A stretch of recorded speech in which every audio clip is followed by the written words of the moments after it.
Le mystère du paradis et de l'enfer, partie 2. Shalom, shalom. Je m'appelle Emmanuel Senayan. Je remercie Dieu pour l'occasion qu'il m'a donnée d'avoir part à cette révélation sur le paradis et l'enfer. Le Seigneur me promit lors de ma première rencontre qu'il me visiterait à nouveau pour me dévoiler le mystère, car sa venue est très proche et Satan travaille sans relâche à gagner des âmes pour son royaume hideux. Ceci est la deuxième partie de mon témoignage sur le thème « Le mystère du paradis et de l'enfer ». Tout se passa le 26 janvier 2013, vers 6 heures du matin, pendant mon sommeil, et je ne savais pas que mon corps était déjà mort ici sur terre. Je vis le Seigneur, il me dit « Viens, je veux te montrer le plan que le diable a préparé contre les hommes. » Le Seigneur prit ma main et nous arrivâmes devant le trône du diable et je vis le diable sur son trône. Il ricanait, déclarant d'une voix répugnante « Je dois gagner leurs âmes. Leurs âmes sont à moi. Ha ha ha !» Le Seigneur me dit de regarder attentivement afin que je puisse raconter aux autres ce que j'ai vu. Je vis 2 démons. Ils amenèrent un homme devant le trône du diable. Cet homme était sorcier, et dès que le diable le vit, il se mit tout de suite à rire et déclara « Bienvenue, fidèle serviteur !» Le diable commença à questionner les 2 démons dans une grande colère, disant « Combien d'âmes a-t-il gagné pour moi ?» Le démon répondit « 7 millions. » Puis le diable commença à ricaner en disant « Leurs âmes m'appartiennent. Ha ha ha !» Le diable demanda encore au démon « Combien de crashs d'avion a-t-il provoqué ?» Le démon répondit « 6. » Et le diable demanda encore au démon « Combien d'accidents de voiture a-t-il causé ?» Le démon répondit « Beaucoup. » Le diable s'exclama dans une grande colère « J'ai un cadeau pour toi. Il faut que je te fasse un cadeau. » Tout à coup, je vis un énorme démon avec une coupe hideuse à la main. À l'intérieur de la coupe, il y avait un acide sombre. Le démon la donna à l'homme et au diable. D'une voix puissante, il dit à l'homme « Bois-la, bois-la, bois-la !» L'homme but la coupe et son corps se mit à fondre. L'acide commença à manger son corps et sa chair éclata en morceaux. L'homme pleura amèrement. Il cherchait un chemin pour s'échapper, mais le diable ricana et déclara « Je t'ai trompé et tu t'es laissé embobiner. Tu ne sortiras jamais d'ici. Ton âme est à moi. Ha ha ha !» Puis le diable s'exclama « Emmenez-le !» Le démon l'emmena et l'homme fut jeté dans le feu. Il pleurait amèrement avec une profonde émotion car le tourment de l'enfer est si grand. Le diable affirmait cela car beaucoup d'âmes finissent leur vie en enfer. Le Seigneur pleurait à grosses larmes car beaucoup de chrétiens ne gagnent plus l'âme pour lui. Ne gagnent plus d'âme pour lui. Mon ami, il est temps. Nous devons renoncer aux œuvres de la chair et gagner des âmes pour Christ. Le diable ricana bruyamment. Il appela un démon et déclara « Va sur l'autoroute et provoque des accidents. » Le démon lui obéissa et courut rapidement vers la terre. Le diable appela un autre démon déclarant « Va dans les airs et provoque un crash d'avion. » Le diable appela encore un autre démon et déclara « Va-t'en vite et incite les artistes à exposer leur nudité et à exhiber leur corps à la télé, sur Internet et dans les journaux. Va et fais en sorte que les prostituées publient de nouvelles vidéos. » Tous lui obéissèrent et coururent rapidement vers la terre. Nous devons faire attention à ce que nous regardons à la télé, sur Internet, ainsi que dans les journaux et les magazines, car le diable y est, cherchant qui il dévorera. Plus tard, je vis de puissantes bêtes. Elles dirent à l'homme « Tu nous as utilisés pour faire du mal aux gens lorsque tu étais sur terre. C'est maintenant à ton tour de souffrir. » Ils se mirent à tourmenter l'homme et l'homme pleura amèrement. Il chercha même la mort, mais il était trop tard pour lui, car toute âme qui arrive en enfer n'en sortira jamais. Il y demeurera pour toujours. C'est un grand défi pour nous, chrétiens. Un serviteur du diable avait gagné à lui seul 7 millions d'âmes. 2 millions d'entre eux étaient déjà morts. À présent, ils sont dans le lieu de grand tourment. À combien de personnes as-tu déjà parlé de Jésus? Certains n'ont même pas gagné une seule âme au Seigneur. Je me souviens en 2011, j'eus une révélation et je vis le diable sur son trône qui s'exclamait « Qui me séparera de la gloire ?» Puis le diable interpella en ces termes un frère en enfer. « Joseph, crois-tu à présent que l'enfer existe? Crois-tu maintenant que mon royaume existe ?» Je vis le frère pleurer avec amertume. Le démon le tourmentait avec acharnement. Le Seigneur me fit la biographie du frère. Durant sa vie sur terre, il n'avait jamais cru que l'enfer existait, et il enseignait aussi à ses camarades que l'enfer n'existait pas. Il leur enseignait que l'homme n'avait qu'à aller chercher les bénédictions. Il leur racontait que l'enfer n'était pas réel et que, quand un homme meurt, il meurt pour toujours et que son âme n'ira jamais nulle part. Aujourd'hui, il se retrouve à pleurer en enfer, criant « Maintenant je crois, s'il vous plaît, sortez-moi de là, maintenant je crois !» Le diable rétorqua « Ton âme est à moi, tu resteras ici pour toujours. » Cela servira de leçon à ceux qui pensaient que l'enfer n'existait pas. Maintenant, repentez-vous et soyez sauvés. L'enfer existe réellement. À présent, je vais vous retransmettre 8 messages, tous intitulés « Que le Seigneur m'a montré en esprit ». 1. Un chrétien sans l'armure complète. Je vis un frère venir à Jésus au moment de mourir. Il était heureux car il pensait qu'il était enfin arrivé au paradis. Quand il se retrouva devant Jésus-Christ, Jésus pleurait, profondément ému. Il déclara au frère « Gabriel, où est ton épée de la vérité? Où est la cuirasse de la justice que je t'ai donnée? Je t'ai donné l'armure complète. Où est-elle » Le frère répondit « Je l'ai laissée chez mon ami. S'il te plaît, laisse-moi y aller et la ramener. » Le Seigneur lui dit « C'est trop tard. Tu ne peux pas y retourner, car je t'ai averti, mais tu ne m'as pas écouté. Je ne te connais pas. » Profondément attristé, le frère pleura, suppliant « S'il te plaît, permets-moi d'y retourner. S'il te plaît, Seigneur, s'il te plaît, s'il te plaît. » Le Seigneur cria avec colère « Va-t'en, va-t'en, va-t'en, car je ne te connais pas. Retire-toi de moi. » Et une grande tempête l'emporta. Le Seigneur me fit la biographie du frère. Quand il était sur terre, il n'est jamais sorti pour gagner des âmes au Seigneur. Chaque fois que le Seigneur lui demandait d'aller parler aux gens de l'Évangile, il les procrastinait. Le diable parlait dans son cœur en ces termes « Assieds-toi et lis ta Bible, tu iras demain. » Quand le lendemain arrivait, le Seigneur lui disait « Gabriel, va avertir ce pécheur de se repentir pour être sauvé. » Puis Satan parlait dans son cœur comme ceci « Gabriel, assieds-toi et lis ta Bible, tu le feras demain. » Il se mit à obéir à la voix de Satan. Il se rendit chez son ami et au lieu de parler de Jésus à son ami, ils se mirent à parler business. Le frère perdit son salut à cause des mauvais conseils de son ami. Il commença à vivre une vie de péché, tout comme son ami. C'est pourquoi il avait répondu au Seigneur qu'il avait laissé la cuirasse de la justice chez son ami. Le Seigneur me dit « Dis à mon peuple que leur armure doit être complète. Dis-leur qu'ils ne doivent pas perdre leur armure. » Le frère arriva en enfer. Je vis un grand serpent muni de plusieurs cornes sur son corps. Le serpent déclara « Gabriel, c'est ainsi que j'ai trompé le premier homme en lui faisant perdre la véritable image de Dieu. Je t'ai trompé et tu t'es laissé avoir. Je te tourmenterai pour toujours. » Le grand serpent entra dans le corps du frère et le faisait souffrir. L'homme pleurait amèrement, mais il ne pouvait pas sortir du feu. Le diable se mit à ricaner en s'exclamant « Ton âme est à moi. Je dois vous gagner tous. » Chrétiens, il est temps d'approfondir notre relation avec Dieu car beaucoup finissent en enfer à cause de petits péchés seulement.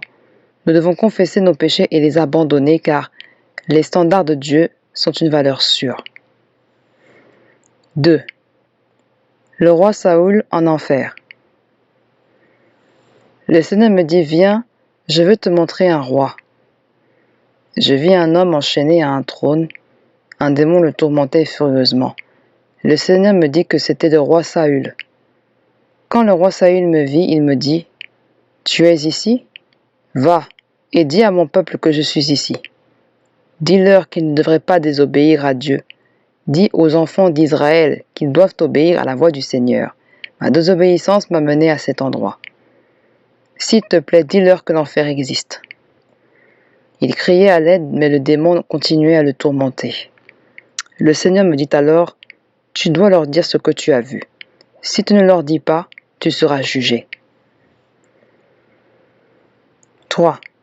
L'onction du diable. Le Seigneur m'emmena dans un autre endroit en enfer. Je vis comment le diable œuvrait contre un chrétien. Il y avait une onction obscure dans un très grand trou. Plusieurs démons s'en approchèrent pour prendre de l'onction, et je me demandais à quoi elle leur servait. Le Seigneur me dit alors, « Mon fils, dis à mon peuple qu'il doit prier avec ferveur. » Ils utilisent cette onction contre les chrétiens quand ceux-ci sont endormis. Ces démons versent l'onction sur le chrétien, et s'il refuse de prier, l'onction lui causera d'étranges sensations et lui amènera de mauvaises pensées. Sa relation avec moi ne sera pas parfaite et il rechutera. Mes frères, nous ne devrions pas être ignorants des ruses du diable. Quand nous dormons, il y a beaucoup de choses que le diable fait contre notre âme. La Bible déclare la vérité au sujet du mauvais semeur en Matthieu 13, verset 25, qui dit ceci, « Mais pendant que les gens dormaient, son ennemi vint, sema de l'ivraie parmi le blé et s'en alla. » Le Seigneur me dit, « Mon fils, regarde cet homme. » Je vis un homme sur terre. Tandis qu'il dormait, un démon versa une onction obscure sur l'homme et s'en alla. Quand l'homme se réveilla, il ne pria pas, juste parce qu'il était en retard pour le travail. Au lieu de cela, il se précipita hors de sa chambre pour se rendre au travail. Cette onction démoniaque commença alors à se manifester dans sa vie. L'homme commença à avoir d'étranges sensations. Il commit l'adultère avec des femmes membres de l'Église. C'est ainsi que cet homme abandonna le Seigneur. Le Seigneur l'avertit qu'il fallait prier, mais il refusa de l'écouter à cause de son travail. Le Seigneur me dit, « C'est un pasteur. » Nous devons être prudents, car le diable est un grand manipulateur et sa mission est de tromper les gens pour les détruire. Il a travaillé politiquement en tant que prince de ce monde, en tant que Dieu de ce siècle, il aveugle le non-croyant pour l'empêcher de croire en l'évangile du salut. 4. Un homme qui n'a jamais cru au Saint-Esprit. Frères et sœurs, pour ceux d'entre vous qui n'ont jamais cru au Saint-Esprit, je peux vous le garantir, il existe vraiment. Je vis un homme en enfer. Enchaîné, il était tourmenté par un démon. Quand l'homme nous aperçut, il s'exclama, « Maintenant je crois au Saint-Esprit, maintenant je crois au parler en langue. » Quand l'homme était encore sur terre, il n'a jamais cru au Saint-Esprit. Il marchait selon la chair et non selon le Saint-Esprit. Il négligeait beaucoup de ses péchés, et à présent il se retrouve en enfer, suppliant qu'on lui accorde une seconde chance. Mais le Seigneur lui rétorqua, « C'est trop tard, je ne peux pas te sauver à nouveau. » L'homme pleura amèrement, blasphémant contre Dieu. Tout ce dont nous avons besoin est de demander au Père de nous donner le Saint-Esprit, car il a promis de donner à ceux qui demandent. Priez ardemment et ne cessez pas de chercher le Saint-Esprit, car si vous ne l'avez pas, vous continuerez à marcher selon la chair. Cherchez le Saint-Esprit pour accéder au paradis. 5. La grande Église. Le Seigneur me dit, « Mon fils, viens, laisse-moi te montrer à quoi je veux que ressemble mon Église. » Je vis une Église avec une flamme de feu brûlante. Les gens étaient dans le feu, mais le feu ne les consumait jamais. Le Seigneur déclara alors, « Voici le feu du Saint-Esprit. » Il y avait plusieurs anges puissants avec une épée à la main qui entouraient l'église. Les gens dans l'église priaient ardemment et criaient à Dieu. Il me dit ceci, « Voici à quoi je veux que mon Église ressemble. Mais beaucoup de mes églises sont froides. Beaucoup de mes églises ne prient plus ardemment. Elles ne font jamais de jeûne. Elles ne prêchent jamais à propos de ma seconde venue sur terre. Elles ne prêchent jamais au sujet de l'enfer. Elles ne prêchent jamais à propos de mon royaume glorieux. Elles ne font jamais d'exploits et ne gagnent pas d'âme pour moi. Elles ne veulent plus de mes instructions, et tout ce qu'elles veulent est d'être conduites par la chair et non par l'esprit. Dis-leur à tous que je viens bientôt, et ma rétribution est avec moi pour rendre à chacun selon son œuvre. Dis-leur de me chercher et ils me trouveront. Je leur donne l'occasion de se repentir et d'être sauvés, car ma porte est toujours ouverte à quiconque veut entrer. Mais une fois que la porte est fermée, ils crieront à moi pour l'ouvrir, mais je leur dirai que je ne les connais pas. Mon fils, dis-leur que je suis sur le point de fermer la porte. Le Seigneur pleurait. Église, tu as besoin de te réveiller et d'abandonner les doctrines bizarres qui te conduiront sûrement en enfer. Souviens-toi que le Seigneur déclare ceci dans Apocalypse 3, verset 19. « Moi, je reprends et je châtie tous ceux que j'aime. Aie donc du zèle et repens-toi. » 6. La tromperie secrète du diable. Le Seigneur m'emmena ailleurs en enfer. Il y avait beaucoup de démons à un rassemblement. Tout à coup, ils se dispersèrent, déguisés en pasteurs, évangélistes, prophètes, enseignants, frères, sœurs, anciens et révérends. Le diable leur donnait des instructions comme suit. « Allez maintenant sur terre, allez, et accomplissez des signes et des prodiges. Allez et accomplissez des miracles. Allez leur enseigner de fausses doctrines et amenez plus d'âmes à mon royaume. » Ces démons lui obéissaient, courant à toute vitesse vers la terre. Quand je les vis, je fus très surpris. Ça me fit rappeler ma première rencontre avec Jésus-Christ, quand le Seigneur me montra quelque chose en enfer près du trône de Satan. C'était un trou très grand et profond. Il y avait des noms d'églises qui appartenaient à Satan sur terre, inscrits à l'intérieur de trous en bas. Mon ami, s'il te plaît, fais attention aux églises que tu fréquentes. Si ce n'est pas fondé sur l'ensemble des recommandations de Dieu, à savoir une église doit prêcher la sainteté, la justice, le retour de Jésus-Christ, l'habillement pieux et prêcher sur l'enfer, s'il te plaît, éloigne-toi d'une telle église, car elle appartient à Satan. Nous devons être prudents car beaucoup de démons s'assurent de ressembler à des ministres de Dieu dans le seul but de tromper les gens et les détruire.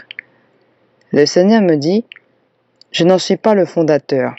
Je ne connais pas ces églises dont les noms sont inscrits dans ce trou. » 7. Le champ de bataille. Le Seigneur m'emmena dans un autre endroit. Là-bas, je vis quelques personnes seulement combattre beaucoup de démons. C'était une grande et puissante bataille. Les démons avaient blessé beaucoup de gens au cours de la bataille car leur armure n'était pas complète. Il y avait du sang sur leur corps, mais ils continuaient à se battre. Le Seigneur pleurait, déclarant « Tu dois te revêtir de toute l'armure de Dieu. » Il y avait également des gens revêtus de l'armure complète. Il fut impossible aux démons de les blesser. Le Seigneur parla en ces termes « J'ai besoin de plus de gens sur le champ de bataille. Dis-leur de venir à moi, et je les remplirai de ma puissance. Dis-leur de demander la grande armure de l'esprit de tout leur cœur, et ils l'auront. » Soudain, le Seigneur tourna son visage vers moi en me disant « Ils t'attendent sur terre. » Il me ramena et je me réveillai. Ma mère et mon frère aîné avaient déjà enlevé la couverture que j'utilisais pour me recouvrir. Ma mère me dit qu'elle avait cherché à me réveiller pendant longtemps, mais je ne répondais pas. C'est pourquoi elle courut dans la chambre de mon frère pour lui dire. Elle m'appelait, mais je ne réagissais pas, et mon frère me confirma aussi cela.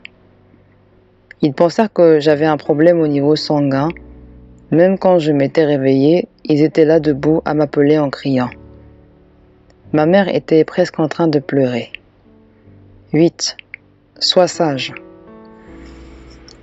Mon ami, Jésus-Christ a révélé les secrets du diable et à quoi il veut que ces églises ressemblent.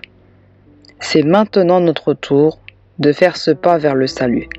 Repens-toi de tes péchés et sois sauvé.